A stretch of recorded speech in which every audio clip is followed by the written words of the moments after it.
This episode is brought to you by the Regional Air Quality Council, because it's time to go green and set the summer trend. Get yourself a 30% point-of-sale discount on new electric lawn and garden equipment statewide in Colorado at participating retailers. That's 30% off electric lawnmowers, leaf blowers, and string trimmers. Actually used this recently. My husband was like, how do we get that discount? And I was like, I think you just have to find a retailer. And he was like, okay. And then we did it. Learn more ways to help improve air quality along the Front Range at simplestepsbetterair.org. That's simplestepsbetterair.org. Today on CityCast Denver. On the evening of April 27th, Gary Ariano was in one of his favorite spots, Alma-Lincoln Park on Denver's west side. He was a park regular for decades and could frequently be found there playing basketball and hanging out with his friends. And according to a police report about the night of the 27th, that's exactly what was happening when Gary saw two teenage girls get into a fight. He tried to step in and calm the situation, and one of the girls' boyfriends shot and killed him. Within hours of Gary's death, fences appeared around Alma-Lincoln Park, denying the neighborhood access to the basketball courts, green spaces, and their well-loved rec center.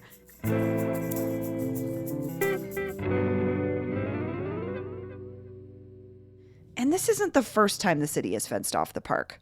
Denver Post reporter Elizabeth Hernandez has been reporting on the situation at La Alma, and she's on the show today to help me piece it all together. Today is Thursday, May 12th, 2022. I'm Bree Davies, and this is CityCast Denver.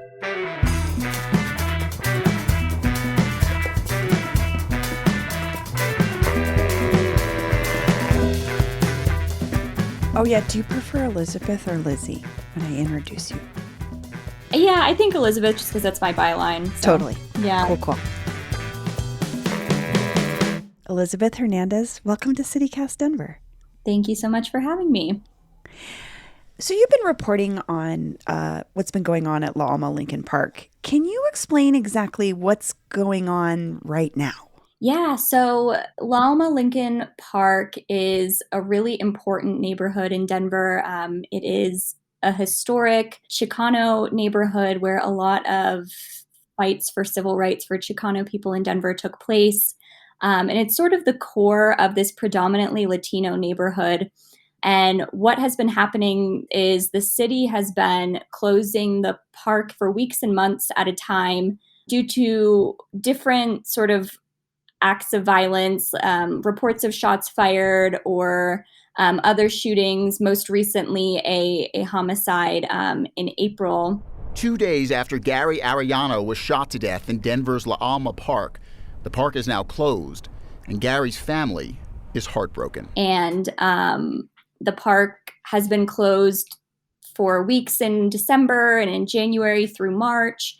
And residents are really upset about this because they don't understand how that is effective public safety management. And so there was a community meeting last week to address this. The city finally opened the park and members of the community came together and were just really upset, talking about why this park is being closed and why sort of a core of the community is being shut down in this way.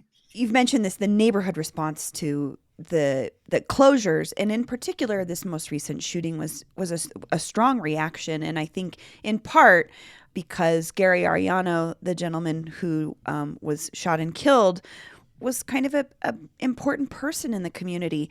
What did you learn about the park from his family? Yeah, so Gary Ariano's family showed up to that public meeting that happened last week. And at the meeting, Denver police were there, Denver Parks and Recreation were there, Councilwoman Jamie Torres was there. And so the family came along with other neighborhood members, and they were also very upset that the park was closed. They said that it was the last thing that Gary would have wanted. They said that Gary loved the park, their family loved the park, that it was just a really important place for all of them, and that wasn't, the memory that they wanted associated with Gary. Aiden Ariano is Gary's nephew. He says La Alma Park was one of Gary's favorite places, that he was there almost every day with a group of friends. He practically lived there, Aiden says, and tragically, He died there. So this community meeting that you're talking about, this happened before the fences came down last week. What else did you learn from that meeting about the community? Yeah, what was really interesting was as I was hearing frustrations and concerns from the community, what kept coming up was gentrification. And even if that word wasn't necessarily used, that's what community members were talking about. They were saying, the community used to be a place where everyone knew each other and where Latino families grew up together and had kids, and their kids had kids, and everyone kind of looked out for each other.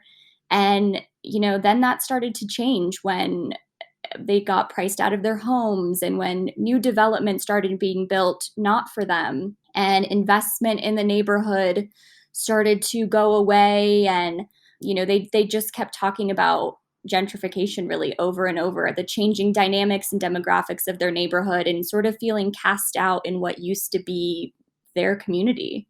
Speaking of that, something I found really fascinating about your story was that you talked to Helen Jerome, who's the head of the La Alma-Lincoln Park Neighborhood Association, but she hasn't lived in the neighborhood for over a decade. I'm guessing because of this issue of being priced out.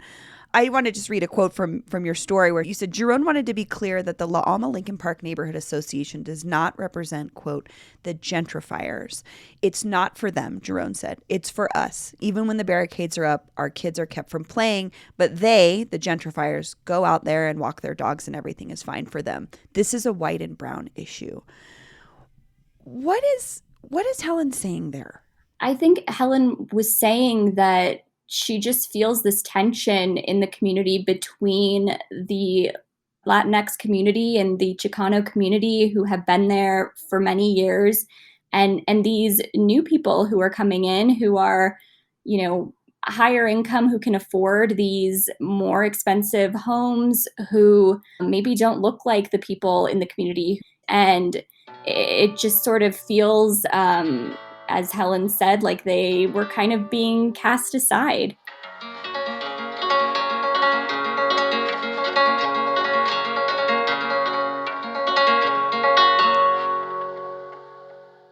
So the city is the ultimate governing body of this park. And what I found super interesting was the city's response is to close parks when this kind of thing happens. It's not just La Alma. It's happened at Civic Center and some other smaller parks.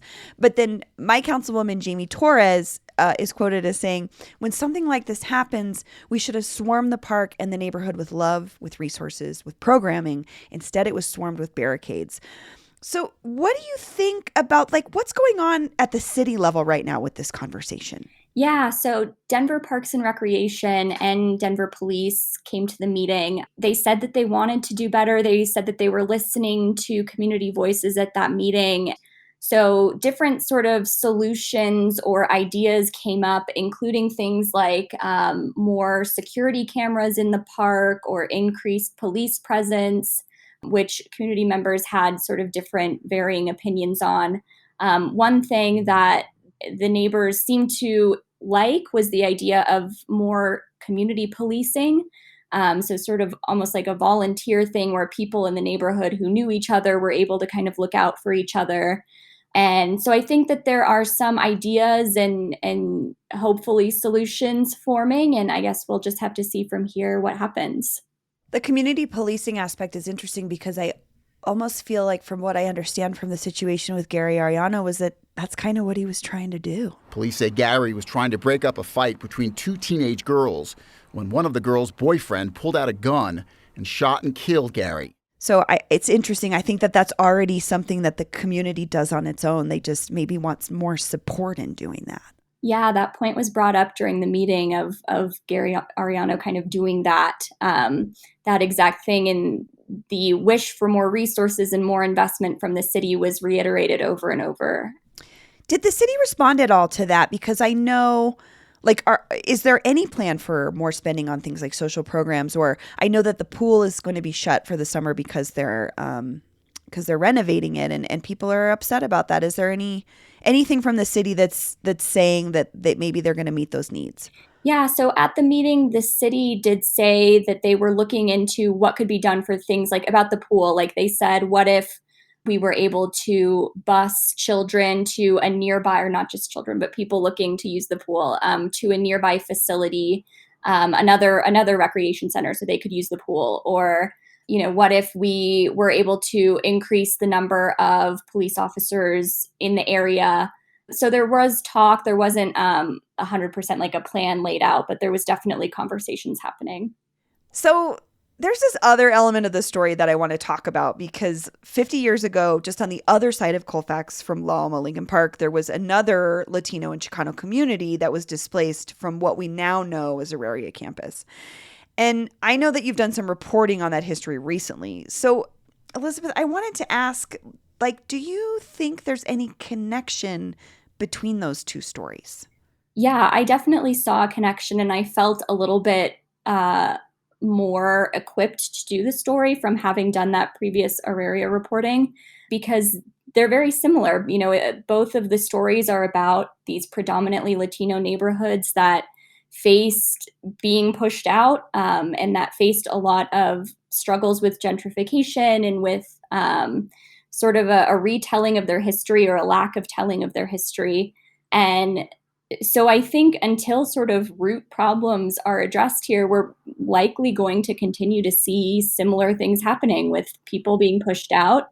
And I don't know. I think that that's something that's going to have to be addressed. Did the city give any hint as to what's next for the park? Because I mean, I don't know. I just feel like that might be a big concern. Is it going to get shut down again? Yeah, the city didn't say we'll never shut down the park again, or one way or the other. So I'm not really sure what will happen next. Hopefully some of these solutions that they talked about, might make things better. I know residents kept asking for sort of preventative matters that could prevent, violence or prevent disruption in their neighborhood. So we'll see if any of that materializes. Well, Elizabeth Hernandez, thank you so much for breaking this story down. I appreciate it. Yeah, of course. Thank you so much. After speaking with Elizabeth Hernandez, I'm still thinking about what's going to happen with La Alma-Lincoln Park, especially those parallels between the current gentrification of the West Side and the historic displacement of the Auraria community. I know there's a lot more going on, and with La Alma's pool set to remain closed again this summer, we're going to be keeping an eye on this situation. But I want to hear from you, Denver, especially if you grew up on the West Side, or you lived in the Reds, or you found community in La Alma-Lincoln Park. You can email us at denver@citycast.fm, or text or leave us a voicemail at 720-500-5418. Because I know this story is far from over.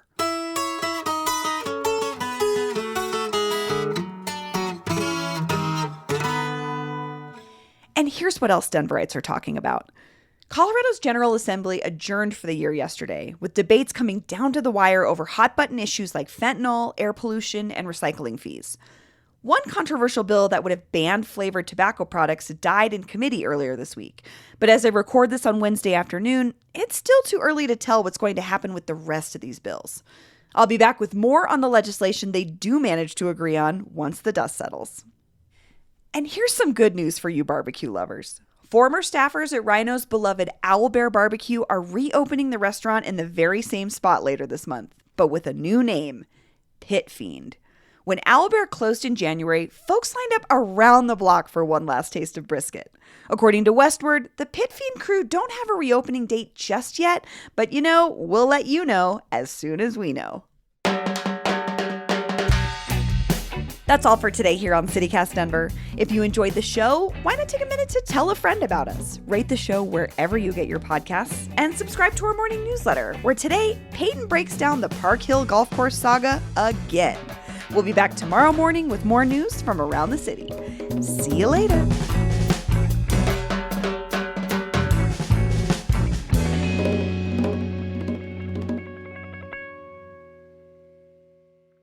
You asked them to share. Son of a, I knew that I was trying not to do that, and then I did it. I should not be screaming. Okay.